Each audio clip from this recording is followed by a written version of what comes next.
Très bien, donc un scoop de dernière minute, une nouvelle très importante. Les Chinois, qui sont ceux qui vont le plus vite, qui sont les plus pragmatiques, plutôt que de chercher un vaccin ou une nouvelle molécule qui soigne le coronavirus, on fait ce qu'on appelle du repositioning, c'est-à-dire tester les molécules qui sont anciennes, qui sont connues, qui sont sans problème de toxicité, pour les tester contre leur nouveau virus. Ils l'ont testé contre leur nouveau virus, ils ont trouvé, comme ça avait été trouvé sur le SARS et oublié, que sur leur nouveau virus, leur nouveau corona, la chloroquine est active in vitro. J'avais été interviewé par la télévision chinoise, on m'a demandé le conseil que je donnais aux Chinois et ce que j'attendais des Chinois, que je considère comme les meilleures équipes de virologie au monde. Je leur ai dit, j'espère que très très vite, les Chinois nous donneront les résultats d'une première étude sur l'efficacité de la chloroquine sur les coronavirus, et ça vient de sortir. Donc c'est efficace sur les coronavirus, avec 500 mg de chloroquine par jour, pendant 10 jours.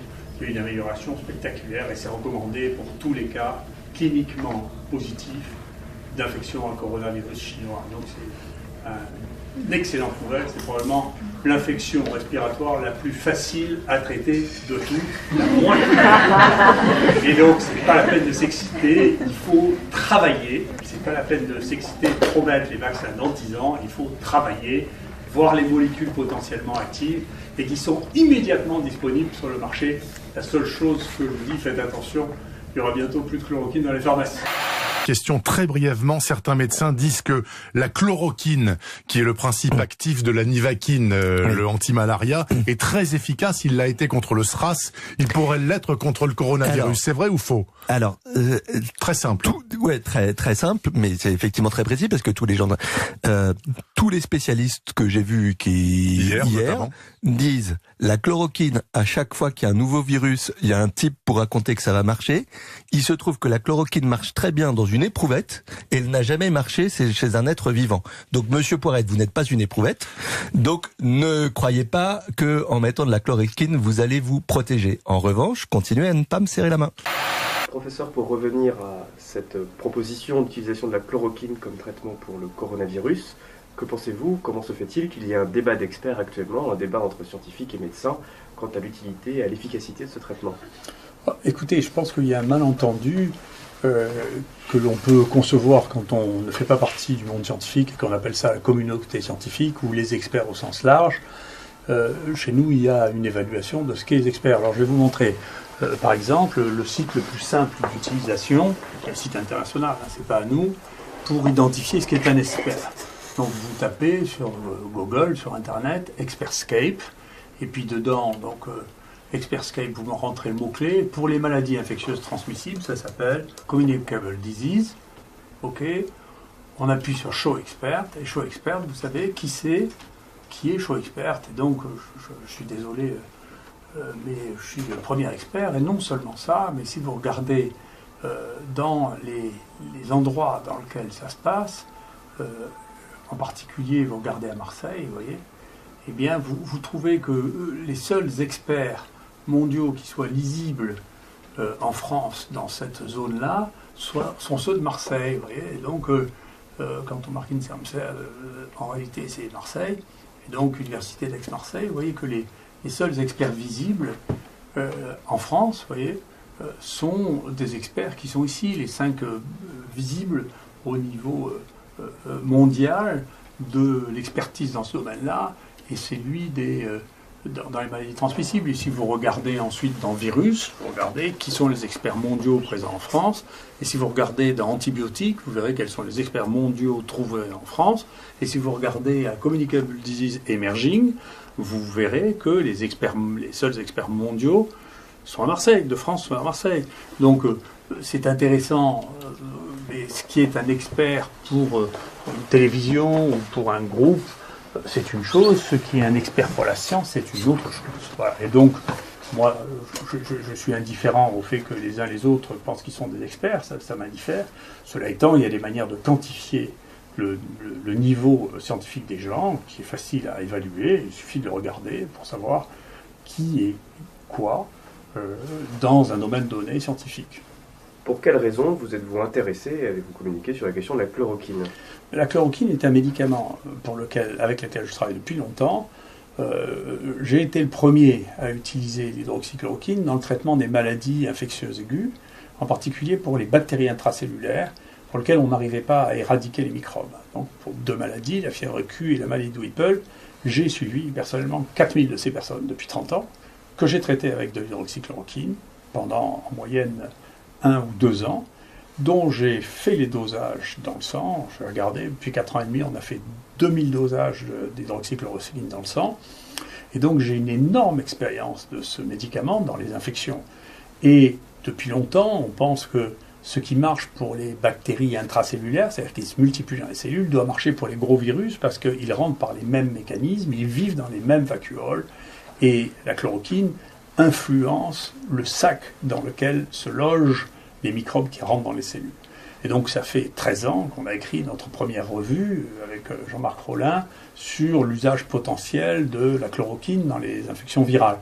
Et ensuite on a suivi ce sujet, et quand les Chinois ont publié leurs tests sur le coronavirus chinois dans le journal Cell, hein, c'est pas de la fantaisie, c'était le 4e coronavirus qui était testé pour la chloroquine, 2 des coronavirus qui circulent beaucoup en France, qui sont des coronavirus humains, qui sont très communs, un qui était le SARS et un qui est maintenant le coronavirus chinois. Donc c'est 4 virus différents, testés par des équipes différentes, qui donnent des résultats qui sont comparables. Et comme la concentration dont on a besoin pour empêcher la culture du virus au laboratoire est une concentration qu'on peut atteindre avec les doses que nous utilisons pour le traitement des malades, c'était assez logique de passer à ça. Comme en plus de ça, c'est des médicaments dont on connaît la sécurité, dont on connaît le dosage, parce qu'ils sont extrêmement utilisés, bien entendu. C'est les Chinois qui avaient fait une déclaration dès la publication de l'efficacité de la chloroquine, ont dit on va tout de suite l'essayer. C'est ce qu'ils ont fait. Et peut-on faire confiance aux Chinois lorsqu'ils disent qu'il faut essayer la chloroquine et qu'il faut l'utiliser ? Si vous voulez, c'est insultant comme question. Ces gens se posent cette question. Si c'était une maladie purement américaine, qu'il n'y ait que les Américains qui aient soigné cette maladie, et que le Center for Disease Control ou le président des États-Unis disent écoutez, maintenant il faut traiter ces malades avec ça, personne ne discuterait ça. Là, que des gens qui n'ont jamais traité une infection à coronavirus aient une opinion sur les gens qui ont 20 essais en cours et pour lesquels les éléments ont été suffisants pour que le gouvernement et tous les experts chinois, c'est les experts qui connaissent le coronavirus, hein, pas que sur le papier, c'est leur métier, hein, prennent une position officielle en disant maintenant il faut traiter avec de la chloroquine les infections à coronavirus, c'est déraisonnable de dire écoutez, les Chinois on s'en fiche. Non, c'est pas comme ça. Après, bien entendu, chacun sait qu'entre le moment où on a les premiers résultats et le moment où on fait une publication internationale acceptée, il faut un certain temps. Il est bien possible que la finalisation de l'ensemble de cette publication arrive au moment où il n'y aura plus du tout de coronavirus parce que le temps se sera réchauffé. Donc, bien entendu, ils ont pris une mesure de santé publique qui est de communiquer aussi rapidement que possible, comme on le fait dans un congrès. Donc, tout le monde fait ça. C'est simplement parce que c'est les Chinois qui font ça que, je sais pas, les gens disent c'est pas sûr parce que c'est les Chinois. Donc, pour l'instant, comme il n'y a pas d'autre alternative qui soit crédible, entre donner un médicament qui a été testé par les gens qui ont le plus de connaissances au monde sur une maladie et essayer une nouvelle molécule en disant écoutez, peut-être que cette nouvelle molécule marche, il faut revenir à une réflexion basique, si vous voulez, qui n'est pas une réunion d'opinion, mais une réunion de factuellement, qu'est-ce que vous avez qui vous permet de dire que le gouvernement chinois et tous les scientifiques chinois qui font une information prioritaire se trompent. Si vous étiez touché par le coronavirus, prendriez-vous de la chloroquine ? Oui. Si on regarde ce qu'est la mortalité, il y a une mortalité qui est relativement importante dans la province d'Hubei, qui est énorme, hein, c'est grand comme la France, hein, où il y a eu 1500 cas, ce qui est moins que l'infection à virus respiratoire syncytial en France, qui a la même taille, qui est moins que Clostridium difficile en France. Donc dans l'épicentre de l'épidémie, y compris la mortalité, si vous la rapportez à la population, qui est de 56 millions d'habitants, est quelque chose qui est encore très faible. Il est probablement mort moins de personnes de nouveau corona dans cette zone chinoise que de grippe dans le même temps. Et peut-être de virus respiratoire syncytial dans le même temps. Donc c'est beaucoup de bruit pour pas grand-chose pour nous pas du tout, et y compris la Chine, pour pas énormément. Dans le reste, et pour la mortalité, si on rapporte la mortalité de manière simple, c'est-à-dire le nombre de morts par rapport au nombre de cas diagnostiqués, elle est de 0,5% en dehors de cette zone en Chine, et elle est de 0,5% dans le reste du monde, c'est-à-dire une mortalité faible pour des cas diagnostiqués. Donc, et la chance que ceci continue est inconnue, bien entendu, comme tout ce qui est à venir, mais il n'y a pas d'infection virale respiratoire qui ne soit pas saisonnière. Ça n'existe pas. Donc, paradoxalement, la chose la plus intelligente qui a été dite, c'est par Trump, qui a dit, écoutez, au printemps, ça va disparaître, parce que c'est vrai que la plupart des infections virales saisonnières s'arrêtent au printemps, tandis que Fauci, qui est le grand scientifique qui dirige le NIH, lui a dû devenir gâteux parce qu'il dit ça n'a pas d'importance. C'est ça qui est important. Les 10 000 morts de grippe n'ont pas d'importance parce que ça va s'arrêter au printemps et qu'on a des vaccins. Mais enfin, il y a 10 000 morts quand même depuis le début de l'année de grippe aux États-Unis versus 0 par le coronavirus. Donc le sens de la réalité a disparu.